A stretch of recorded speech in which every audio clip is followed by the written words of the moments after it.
Welcome to this session on drugs for treating tuberculosis and principles of chemotherapy. I am Dr. Rajeshwari, former scientist from NIRT, Chennai. Before we start the session, let us look into the definition of tuberculosis.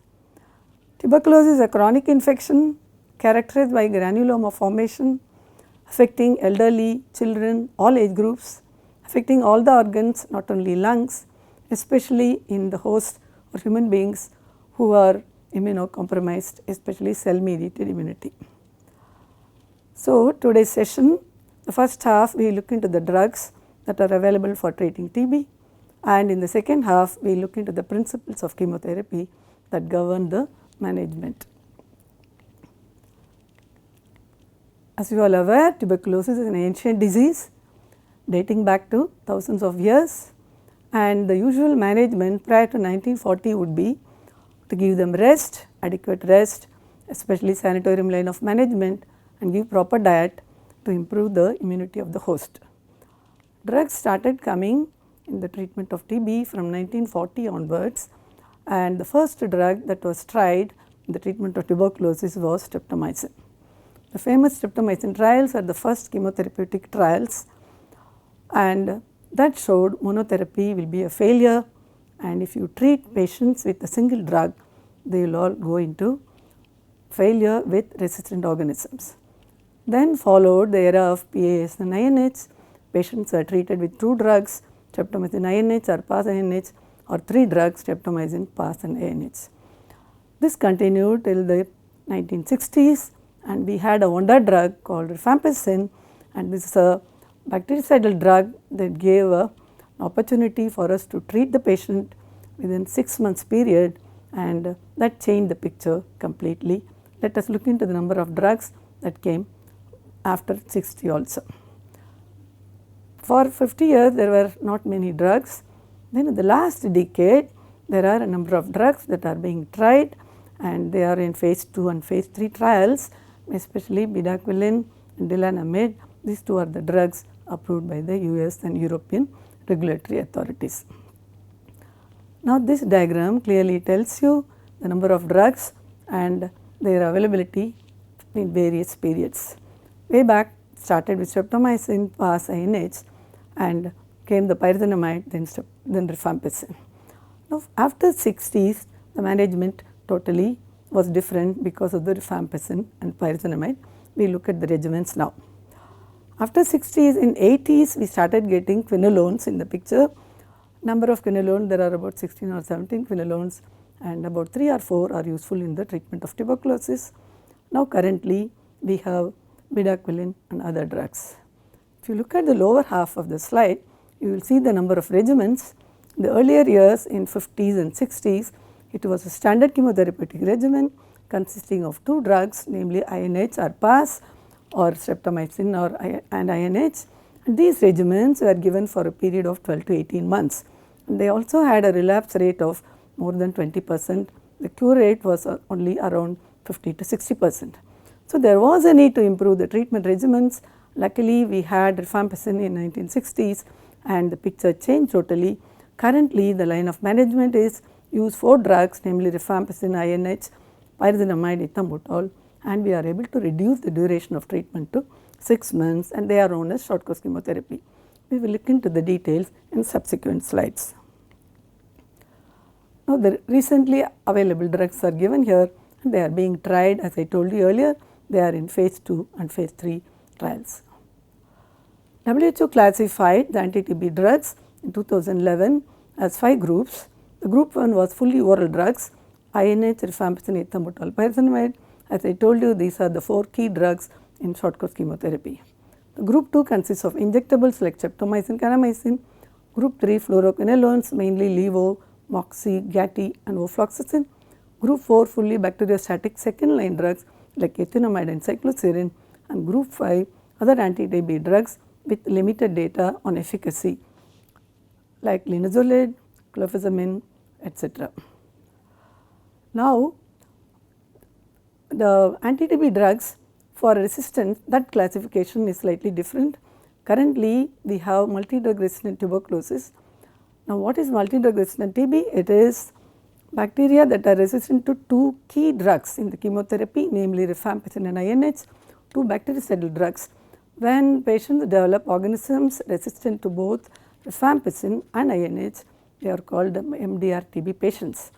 And the classification here is slightly different. As you can see, group A drug is fluoroquinolones, group B is second line drug, injectable drugs like amikacin, group C is other second line agents like ethionamide, prothionamide, and group D once again is divided into D1, D2, D3 consisting of pyrazinamide, ethambutol, midacquinolin and other drugs. Now, in MDR-TB, the regimens are being designed including all these 4 groups of drugs. That will be a separate session for you. Currently, there are a number of drugs that are in the pipeline. Some are in the discovery phase, some are in the preclinical development stage, some are in the clinical development stage, phase 1, phase 2 and phase 3. If you look at the newer drugs, midacquinolin and delamanid and piridomanid, they are in phase 3 trials and they may be available shortly for our regular use. Now, this figure clearly explains the mechanism of action of the anti-TB drugs. Look at the isoniazid and ethambutol, they prevent the formation of the cell wall. If you look at the pyrazinamide, it disrupts the plasma membrane formation. If you take quinolones, they act at DNA gyrase level, inhibiting DNA synthesis.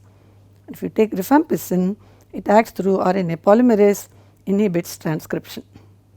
The other drug, bedaquiline, a newer drug, acts at the ATP synthase level.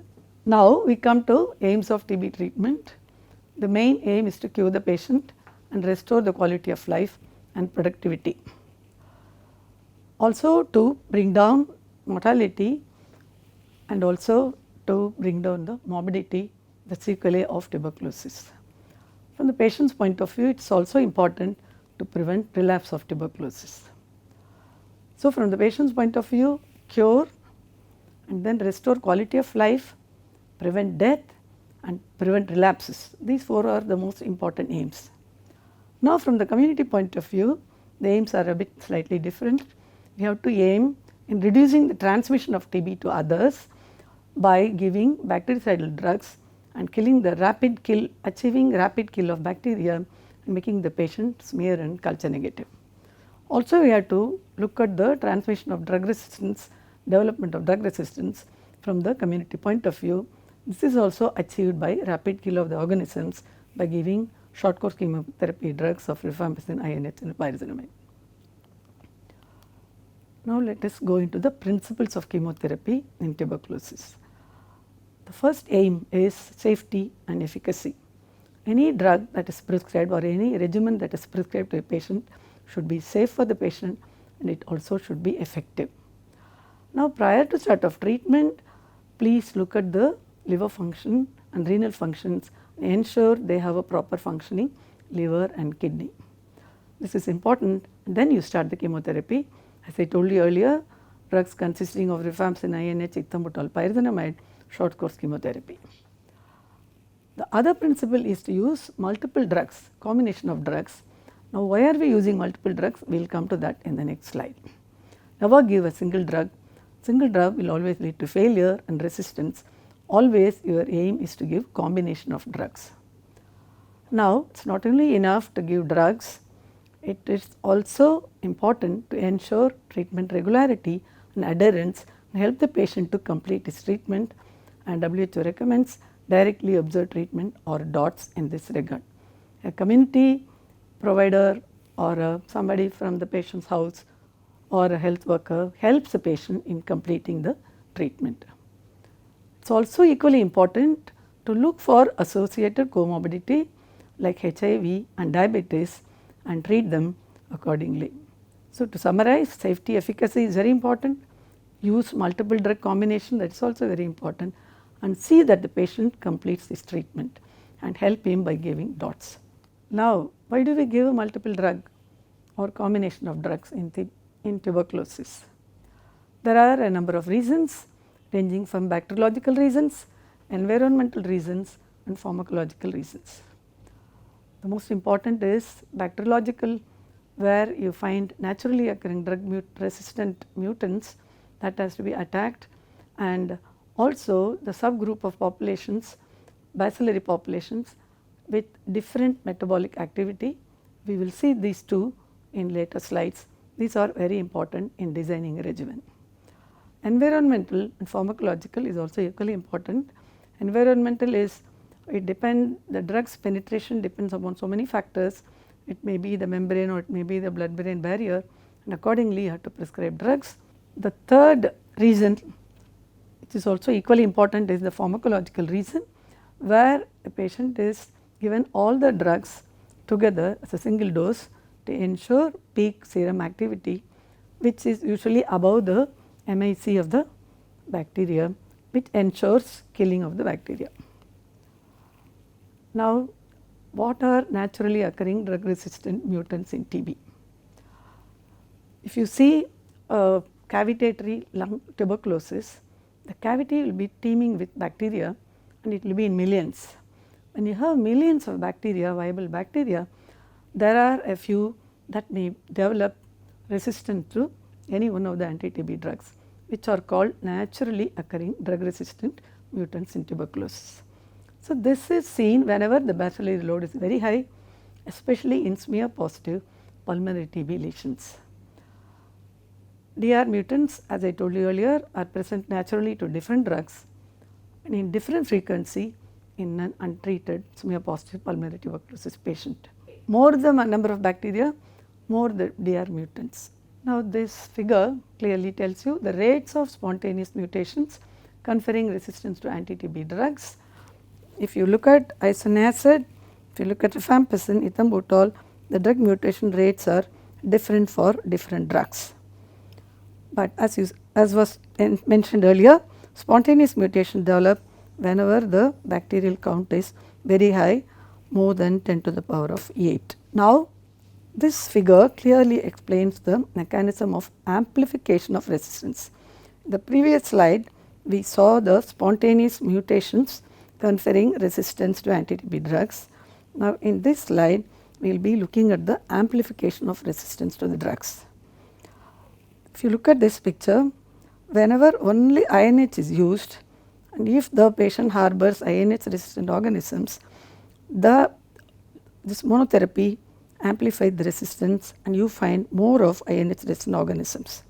Whereas, when you treat them with 3 drugs, namely INH, rifampicin and pyrazinamide, all the 3 are affected, and ultimately with multi-drug therapy, no bacteria resistance is seen to all the 3 drugs after the end of treatment. But if you look at here, already you are starting with INH resistant patient, you are treating only with INH. INH resistant bacteria multiply in larger numbers. When you treat this patient with 2 drugs, namely INH and rifampicin, this paves the way for development of rifampicin resistance as well. So, the net result would be you have a patient with multi-drug resistant TB when you use only a single drug or 2 drugs.